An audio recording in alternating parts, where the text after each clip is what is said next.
السلام علیکم ایوریون، آج پھر ہم توحید کے بعد ایک نیو میسج اور ایک نیو ٹاپک کے ساتھ حاضر ہوئے ہیں، اور یہ one of the important topic from C S Islamic studies. اور توحید اسلام کے بنیادی عقائد میں سے پہلا ہے، پھر اس کے بعد نمبر 2 پہ رسالت آتا ہے کہ جو اسلام کے بنیادی کنسیپٹس میں سے ایک کنسیپٹ ہے، اور اس کے بغیر ہمارا ایمان مکمل نہیں ہوتا. اچھا، رسالت کے اب لفظی معنی کیا ہے؟ لفظی معنی یہ ہے کہ ارسال کرنا، پیغام پہنچانا. اب وہ پیغام کیا ہے؟ تو وہ پیغام اللہ تعالیٰ کا اب اصطلاحی معنی یہ ہے. تو پھر کیا پیغام ہے؟ تو وہ ہمیں اصطلاح میں بتایا جاتا ہے کہ اللہ تعالیٰ کا پیغام بندوں تک پہنچانا. اب اللہ کا پیغام کیا ہے؟ یہی پیغام ہے کہ اللہ تعالیٰ ایک ہیں اور وہی عبادت کے لائق ہیں اور ان کا کوئی شریک نہیں ہے. تو اس بنا پر جو ہے وہ اللہ تعالیٰ نے حضرت آدم علیہ السلام سے لے کر نبی کریم صلی اللہ علیہ وسلم تک اور قیامت تک آنے والے انسانوں کے لیے یہ پیغام اپنے نبیوں کے ذریعے بھیجا ہے. پھر رسول کیا ہے؟ رسول وہ شخص ہے جو اللہ کا پیغام اس کے بندوں تک پہنچاتا ہے کہ میں اللہ کا رسول ہوں اور اللہ نے آج تمہارے لیے یہ پیغام بھیجا ہے کہ وہ ایک ہے اور وہی عبادت کے لائق ہے. اب نبی کا لفظی معنی یہ ہوتا ہے کہ خبر دینے والا. یہ نبا سے نکلا ہے اور نبا کا مطلب ہے خبر، اور خبر یہی ہے کہ اللہ ایک ہے اور اس کا کوئی شریک نہیں ہے، وہ اکیلا ہے اور اس کے علاوہ کوئی بھی عبادت کے لائق نہیں ہے. اب نبی اور رسول تقریباً ایک ہی بات ہے، ٹھیک ہے، لیکن کیا ہوتا ہے کہ نبی کے ساتھ شریعت اور کتاب ہونا ضروری نہیں ہے. البتہ رسول ایک مکمل شریعت اور ایک کتاب لاتا ہے، اور وہ اپنے جو اس کا دورانیہ ہوتا ہے اس کے اندر عمل کر کے دکھاتا ہے کہ یہ اسپیسیفک شریعت اسپیسیفک زمانے کے لوگوں کے لیے ہے، ایکسیپٹ نبی کریم صلی اللہ علیہ وسلم کی شریعت کہ وہ قیامت تک آنے والے لوگوں کے لیے ہے.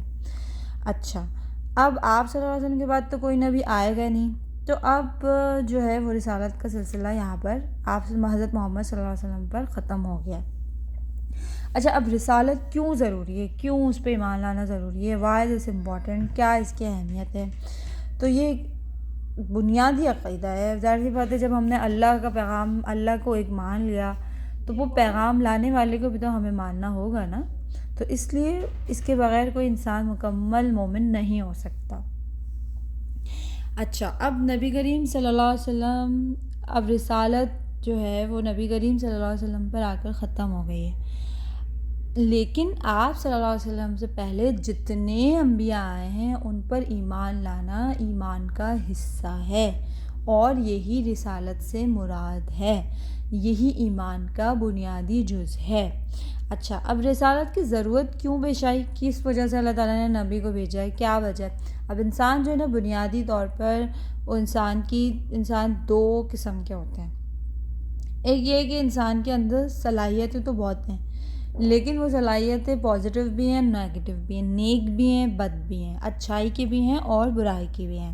تو اس بنا پر کیا ہوتا ہے کہ انسان ایکچولی جب اس کے اوپر بدی غالب آ جاتی ہے، ان کی ایک جو اس کی تخلیقی صلاحیتیں ہیں کہ کچھ ذہین زیادہ ہوتے ہیں، کچھ طاقتور زیادہ ہوتے ہیں، تو کچھ کمزور ہوتے ہیں اور کچھ کم ذہین ہوتے ہیں، کچھ کم عقل ہوتے ہیں، کچھ اتنے زیادہ معاملہ فہم اور چلاک نہیں ہوتے.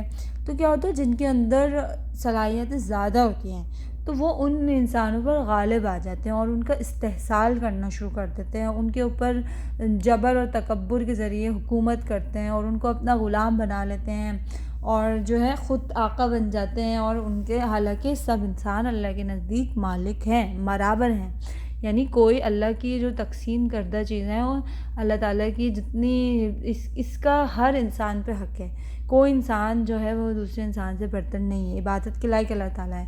لیکن جب وہ انسان اپنی جو ہے وہ خدا کی دی ہوئی صلاحیتوں کی بنا پر تھوڑے غالب آنے لگتے ہیں تو وہ دوسرے انسانوں کے اوپر جبر اور ظلم کے ذریعے حاکم بن جاتے ہیں. تو پھر اللہ تعالیٰ کیا کرتے ہیں، اپنے نبیوں کو بھیجتا ہے اور وہ انہیں بتاتا ہے کہ بھئی آپ نے کیا کرنا ہے.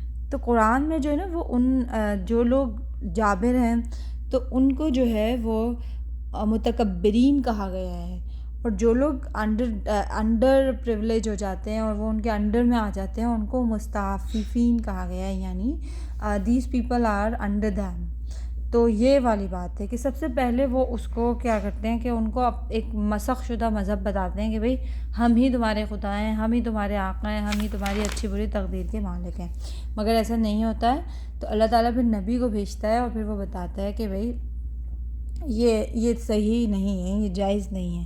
تو رسالت جو ہے بنی نوح پر اللہ تعالیٰ کا ایک احسان عظیم ہے، اور انسان کو خداوند برتر کا اس بات پر شکر ادا کرنا چاہیے کہ اس نے ہمارے اندر نبی بھیجے، انبیاء بھیجے، تاکہ ہمیں احساس ہوا کہ ہاں جی ایک انسانوں سے بڑی ایک طاقت آسمانوں پر ہے اور وہی انسان کے اصل فیصلے کرنے پر قادر ہے.